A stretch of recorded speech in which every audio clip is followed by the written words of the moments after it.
And I'm basing that on my own experience because I've been doing in-person public speaking training and media training. In fact, I did my first one down the road from you in Charlotte, North Carolina in Hmm. 1984 when I was in college. So I've been doing this for 40 years. And what I have found consistently is that when I work one-on-one in person in the same room with someone or a small group, I Hmm. can dramatically improve their skills because it's completely interactive. Everything is Yeah. about them. I get them on camera a dozen times in a day, and they dramatically improve. They appreciate me. They're happy to pay whatever I've charged them. That's one set of experiences. So the positive there is people love it. They're happy to pay. They're happy to pay a lot. The downside is I got to travel all over the world, and I've been to 45 countries, and it's been great, but I don't necessarily want to travel all the time. Or they have to travel me, and it's very expensive. Hmm. And 99.9% of the world can't afford it. So that's the downside. Then I started doing online training in 1998, which turns out was way too soon. I lost hundreds of thousands of dollars for 15 years. But then it did take off and it soared in the last handful of years. I have 2 million online students. So Wow. that's been great for me personally, financially, as a business model. The beauty of an online course, someone can access it anywhere. It's inexpensive. I don't have to fly to them. They don't have to fly to me. The Hmm. bad news is most people don't get much better because it's a passive experience. They're Hmm. sitting back watching me, and at some level, it's you might as well be watching Seinfeld. Oh, Seinfeld's funnier, and I'm not. Hmm. And in an online video experience, it's one way. I'm saying what I think is important now. You have to listen to me. And yeah, I give you an option to do homework and submit a video, but it's not the same thing of being there, giving personalized feedback, doing 10 videos in a day.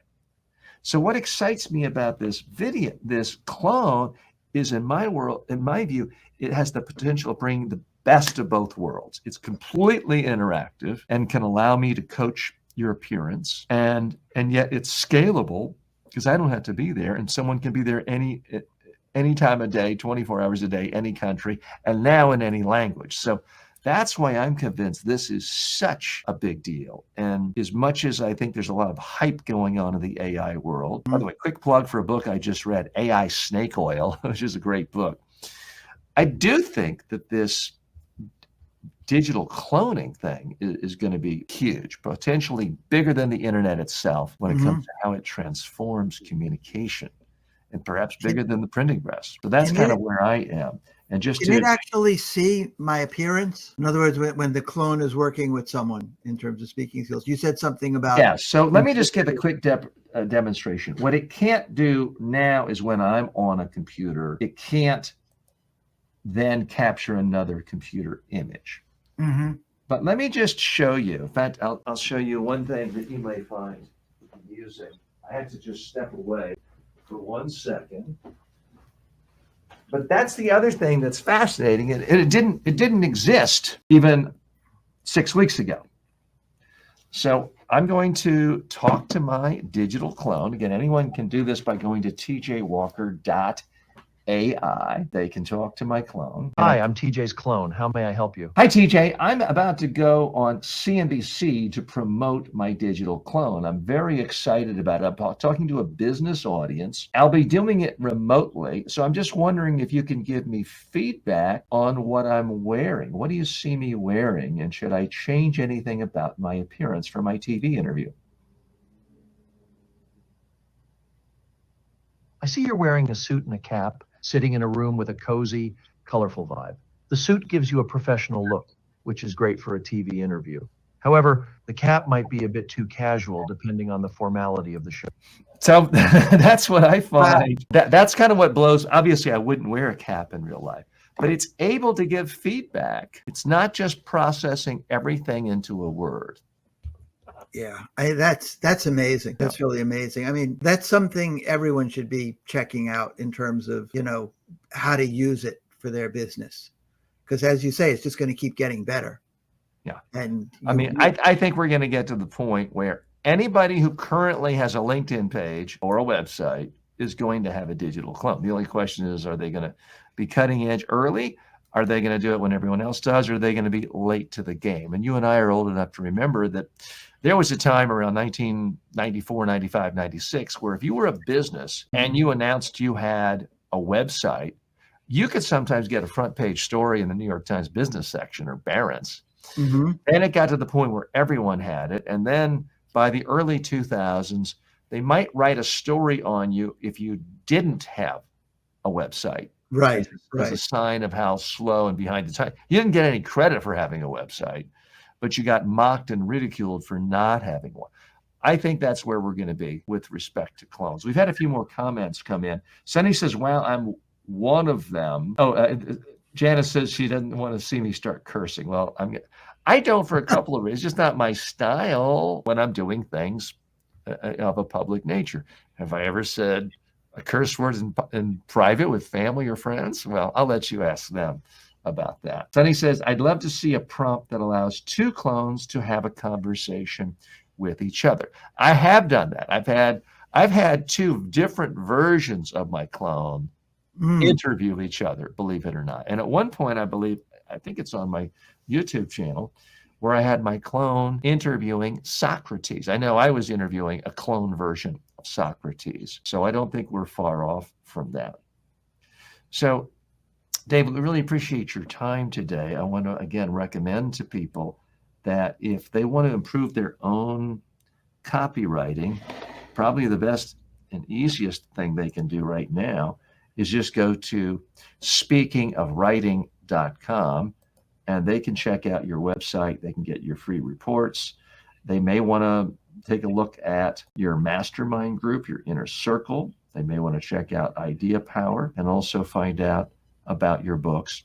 Where else do you like to interact with people and communicate with people who are interested in learning about your services and what you're all about? Oh, I'm not sure where else I would communicate with people. That's where people can get in touch with me if they want to contact me. That's where it lists the products. I do speak occasionally at different places. Okay.